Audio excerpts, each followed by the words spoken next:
Les circadiens, bonjour, j'espère que vous êtes en pleine forme. Dans cette vidéo, on va parler du stress et tu vas voir que le stress ne se résume pas seulement à avoir le cœur qui palpite, les mains moites, les pensées qui tournent ou encore faire des insomnies à répétition. Mais juste avant d'en parler, on pense à s'abonner à la chaîne si ce n'est pas encore fait et activer la petite cloche pour ne rater aucune de mes prochaines vidéos. Bon alors le stress c'est quoi? Eh bien selon la définition du dictionnaire, le stress est un état réactionnel de l'organisme lorsqu'il est soumis à une agression brusque. Et cette agression peut d'ailleurs être d'ordre physique ou nerveuse. Lorsque l'on subit un stress, le but ultime de l'organisme est de revenir à un état d'équilibre que l'on appelle homéostasie. Et revenir à cet état d'équilibre et le garder demande des efforts considérables pour notre corps. Et malheureusement aujourd'hui, notre mode de vie est chargé en stress qui devient alors chronique. Et un stress chronique va venir épuiser l'organisme car ce dernier, comme je viens de l'expliquer, cherche constamment à revenir à l'état d'équilibre et au bout d'un moment, le corps lâche et c'est là où commencent les problèmes. Et ces problèmes, on les connaît très bien, burn-out, dépression, suicide, maladie auto-immune, diabète, AVC, arrêt cardiaque, etc., etc. Et notre corps, il n'a pas été conçu biologiquement pour subir un stress chronique 24 heures sur 24, 7 jours sur 7, jour et nuit. En fait, notre corps a plutôt été conçu pour un stress très court, mais très intense. Typiquement, fuir un prédateur, être privé de nourriture pendant quelques heures, voire quelques jours, ou encore combattre un virus ou une infection. Je vais te présenter maintenant 9 facteurs de stress qui malheureusement sont présents quasiment partout dans notre quotidien. Alors premièrement, on a la nourriture industrielle et transformée. Tous les aliments qui ont été fabriqués et transformés dans des usines, qui ont rajouté des colorants, des conservateurs, des additifs, le sucre blanc, la farine blanche raffinée, les pâtisseries, les gâteaux, toutes ces saloperies. Également les viandes d'élevage intensive qui sont bourrées aux hormones et aux antibiotiques, les produits pasteurisés ou encore les fruits et les légumes qui sont bourrés de pesticides et de fongicides. Et bien ce genre de nourriture, si on peut appeler ça de la nourriture, est très agressif pour notre organisme. Alors non seulement notre organisme ne les reconnaît pas car ce sont des substances qui ne sont pas naturelles et donc ça va demander à notre système digestif et à notre organisme de produire davantage d'énergie pour pouvoir digérer ces aliments. Et au final, lorsque l'on mange, on est censé se régénérer, reprendre de l'énergie. Et en définitive, avec ce genre d'alimentation, eh bien, on va utiliser plus d'énergie qu'on est supposé en récupérer via justement ce que l'on a ingéré. Et donc du coup, une fois qu'on a bouffé ce genre de saloperie, eh bien, on se sent fatigué, épuisé, léthargique et on a envie de faire une sieste, chose qui n'est pas normale après un repas. Alors choisissez attentivement, soigneusement vos aliments. Privilégiez les aliments qui sont bruts, qui sont riches en nutriments, denses nutritionnellement, qui sont locaux. Favorisez les marchés locaux, allez acheter vos produits sur les marchés, dans les magasins bio. Voilà, donc vraiment faites le nécessaire pour avoir une qualité de nourriture la plus naturelle et la plus brute possible. Et lorsque tu passeras à ce mode alimentaire brut et naturel, eh bien ton corps va retrouver une vitalité incroyable. Ensuite, on a les produits ménagers, tous les sprays odorants pour les chiottes, la javel, les liquides vaisselle, les détergents, les nettoyants pour le sol, les lingettes désinfectantes, tout ça en fait vont libérer des substances très nocives et très toxiques dans notre maison et encore une fois cela va venir stresser notre système nerveux et c'est vraiment pas bon pour l'organisme. Alors oui, on veut une maison qui brille et qui sent bon, mais il faut, je pense, penser en premier à notre santé et à ce qui va être libéré dans l'air. Personnellement, pour nettoyer ma maison, j'utilise uniquement 3 choses: du vinaigre blanc, du bicarbonate de soude et du savon noir de Marseille.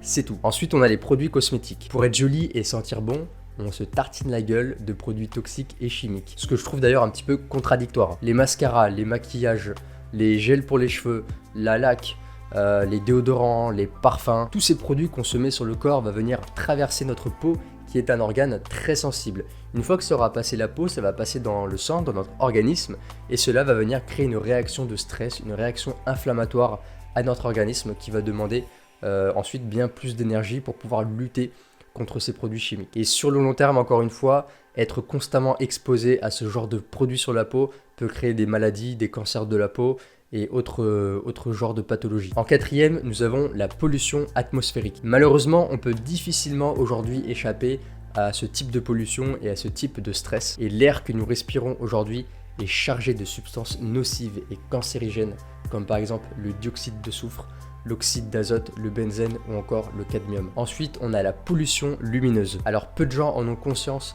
car on le voit de partout, il y en a de partout autour de nous. Mais encore une fois, la lumière artificielle va venir stresser énormément notre organisme et venir dérégler notre rythme circadien. Tout ce qui est écran de télévision, de smartphone, de tablette, les phares de voiture, les plafonniers qu'on a chez nous, les néons, les lampadaires à l'extérieur, tout ça c'est une source de stress pour notre organisme. Et cette lumière elle va impacter notamment notre qualité de sommeil, car lorsque l'on s'éclaire avec des lumières artificielles ou qu'on est devant la télévision le soir, eh bien on va venir tromper notre cerveau et ce dernier va croire qu'il fait encore jour et donc ne va pas produire de la substance, l'hormone, la mélatonine qui va être nécessaire à une bonne qualité de sommeil et un bon endormissement. Et j'en parle de long, en large et en travers sur cette chaîne YouTube et sur mon compte Instagram, mais le sommeil c'est le facteur, le pilier numéro 1 pour ta santé. Et si tu ne prends pas soin de ton sommeil, tous les autres facteurs de ta vie vont être impactés. Et donc être exposé à la lumière artificielle va impacter ton sommeil, qui ce dernier va impacter ta qualité de vie, ta productivité et ton humeur. Et donc après tu vas boire du café pour pouvoir tenir, et donc tu vas encore mal dormir, et tu vas encore regarder la télé le soir, et tu vas mal dormir, et ensuite tu rentres dans un cercle vicieux. D'ailleurs, si tu souhaites optimiser ton sommeil, j'ai réalisé un programme en ligne, 100% en ligne, qui s'appelle l'art du sommeil, dans lesquels je te partage les stratégies les plus puissantes que j'ai appris ces 4 dernières années en termes d'optimisation du sommeil. Si tu veux en savoir un petit peu plus sur ce programme et te lancer dans l'aventure, je vais mettre un lien en bas de la vidéo en description. Après la pollution lumineuse, on a la pollution sonore. Le bruit non naturel et artificiel des villes sont très agressifs pour notre système nerveux et le met à rude épreuve. Est-ce que tu t'es déjà senti épuisé en sortant d'un magasin bondé de gens avec plein de bip bip retentissants, ou encore est-ce que tu t'es senti épuisé alors que tu as marché des kilomètres le long d'une route avec plein de voitures qui passent? Pour notre corps, il n'est pas normal d'entendre ce genre de bruit de manière constante. Il n'est pas normal d'être réveillé à 3h du matin par un putain de scooter qui passe sous ta fenêtre, d'entendre des travaux, des bruits de circulation, des klaxons, des bip bip dans les supermarchés et j'en passe. Et pour pallier à ce genre de stress, il est important de manière quotidienne de s'octroyer des moments de silence, de calme, de repos. Moi pour ça par exemple je pratique beaucoup de méditation, écouter des musiques apaisantes, aller en nature et écouter le son de la forêt, le son des oiseaux et le bruit, un bruit beaucoup plus apaisant. Ensuite en numéro 7, je citerai les facteurs mentaux. L'être humain est le seul à pouvoir être assis confortablement sur un fauteuil, tranquillement chez lui, tout seul, et commencer à générer du stress, de la peur et de l'anxiété simplement en s'imaginant un scénario futur catastrophique ou en s'imaginant ce qui s'est passé par le passé. On a une partie de notre cerveau qui s'appelle le cerveau reptilien. Ce dernier a pour but et uniquement pour but de nous garder en vie et d'assurer notre survie. Donc ce qu'il va faire pour pouvoir anticiper les événements futurs, c'est qu'il va nous faire imaginer le pire scénario possible, le scénario catastrophe, voilà le truc le plus affreux qui puisse arriver. Et donc nous on va commencer potentiellement à imaginer ce scénario et à s'y préparer. Et on connaît tous la fin de l'histoire, dans 95% des cas, ce genre de scénario ne se produira jamais. La manière dont on perçoit les événements joue un rôle crucial dans notre niveau de bonheur et dans notre niveau de stress et d'anxiété. D'ailleurs, une de mes citations préférées qui nous vient d'un philosophe stoïcien qui s'appelle Épictète et qui nous dit « Ce ne sont pas les événements qui nous font souffrir, mais la manière dont on se les représente. » Nous avons aujourd'hui aussi beaucoup de charges mentales dans notre quotidien. Les rendez-vous, l'obsession de l'horloge et du temps, les factures à payer, l'argent, la crise économique, etc. Et donc travailler sur nos filtres internes et sur notre propre perception interne est le meilleur moyen de trouver notre bonheur et de revenir à un état de calme intérieur. En numéro 8, on a les médias et les réseaux sociaux. Il faut couper ces putains de médias et arrêter de regarder, de nourrir ces médias dont le seul but est de répandre de la propagande, de la désinformation, de la peur, et pour ça en gagner un maximum d'argent et de pognon. Les médias ne sont d'aucune utilité dans ta vie. Et quand je dis aux personnes que je ne suis absolument pas au courant de ce qui se passe en ce moment dans le monde et dans l'actualité, on me dit « Ah mais c'est quand même important d'être au courant de ce qui se passe dans le monde ». Non, ce n'est pas important. La seule chose que ça va t'apporter, c'est de la peur, de la frustration et un sentiment d'impuissance. Être au courant et regarder à la télévision des villes explosées avec des femmes et des enfants qui se font tuer, ou encore de voir une forêt entière cramée à l'autre bout de la planète, perso, ça ne m'apporte rien dans ma vie. Parce qu'en fait, je n'ai aucun pouvoir sur ces événements. Je ne suis pas en train de dire que je m'en fous de ce qui se passe dans le monde ou que je suis en train de le nier. j'ai conscience des choses atroces qui se passent dans ce monde, simplement je décide de ne pas y être informé et de ne pas m'en occuper pour mon bien-être psychologique. Aussi, les réseaux sociaux sont à réduire. La grande majorité des personnes passent leur temps sur les réseaux pour rien, à scroller TikTok, Instagram, à regarder des conneries. Et ça a aussi été prouvé scientifiquement que le fait d'être près d'un écran et d'avoir en fait notre champ de vision en face d'un écran comme ça, très près, va augmenter notre niveau de stress et va mettre notre corps dans un état d'anxiété. Et puis en plus de ça, on a tendance sur les réseaux sociaux à se comparer aux autres et donc on va commencer à se sentir frustré, à culpabiliser et on a tendance aussi à vouloir montrer que la bonne partie de soi, que la belle partie, que notre vie est parfaite en postant des photos sur les réseaux sociaux pendant qu'on fait la gueule en postant la photo. Et enfin en 9ème, pour terminer, on a les ondes électromagnétiques. Nous sommes 24 heures sur 24, 7 jours sur 7, bombardés par des ondes électromagnétiques qui vont venir perturber le fonctionnement de nos cellules et leur communication entre eux. Et sur le long terme, cela va venir créer des désordres dans notre ADN et ça va développer des maladies comme par exemple des cancers. Parmi ces ondes, on peut citer bien sûr la 4G, même la 5G,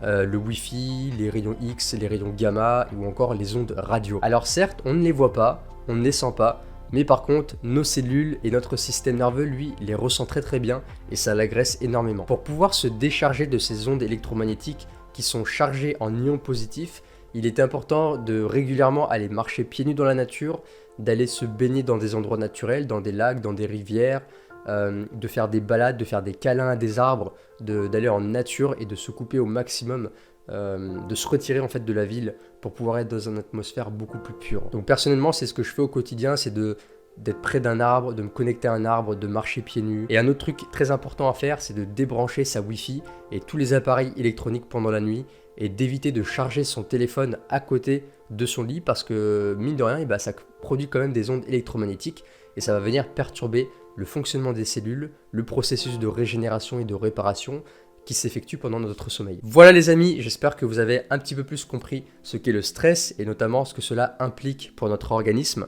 l'importance de prendre soin de notre système nerveux, de nos cellules et de faire attention à toutes ces substances nocives qui nous entourent au quotidien. Si tu souhaites aller plus loin dans la gestion du stress et des émotions, j'ai également créé un programme qui s'appelle l'art du calme intérieur.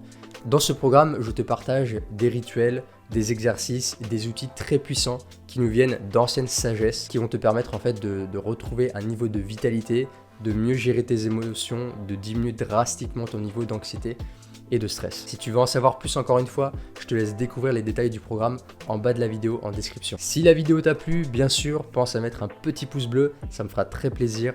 N'hésite pas à me laisser un petit commentaire, même un petit coucou dans les messages, ça me fera très plaisir. Et quant à moi, je te retrouve à bientôt dans une autre vidéo. Ciao ciao.